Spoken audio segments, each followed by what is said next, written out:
வணக்கம் பிள்ளைகள், நாங்கள் இன்றைக்கு ஒரு கேள்வி பார்க்க போகிறோம். என்ன கேள்வி என்று பாருங்க. ஒரு பண்ணையில் உள்ள கோழிகளும் பசுக்களும் உள்ளன. அவற்றின் எண்ணிக்கை 28 ஆகும். அவற்றின் கால்களின் எண்ணிக்கை 80 எனின் கோழிகளின் எண்ணிக்கையை காண. அப்போ நீங்கள் என்ன செய்ய வேணுமென்றால், கோழி 2 கால், பசு 4 கால். இப்போ 2 கால் 4 கால்ண்டா அதில் குறைஞ்ச கால் எடுக்கணும், 2 கால். அப்போ இந்த 28 என்ற மொத்த எண்ணிக்கையை 2ஆல் பெருக்கிட்டிங்கன்னா 56 கால்கள் வந்துடும்.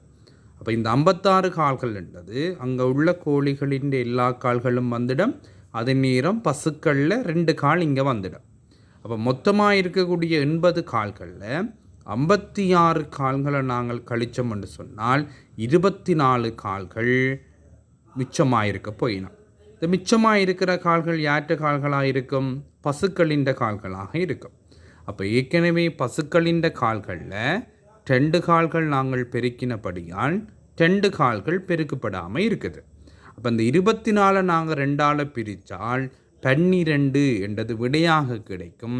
இந்த 12 பசுக்களின் எண்ணிக்கையாக இருக்கும். அப்போ மொத்தமாக இருக்கக்கூடிய 28இல் 12 பசுக்களாக இருந்தால் 12 நாங்கள் கழிக்கைக்குள்ள 16 என்பது கோழிகளின் எண்ணிக்கையாக வருவேன். தேங்க்யூ. God bless you.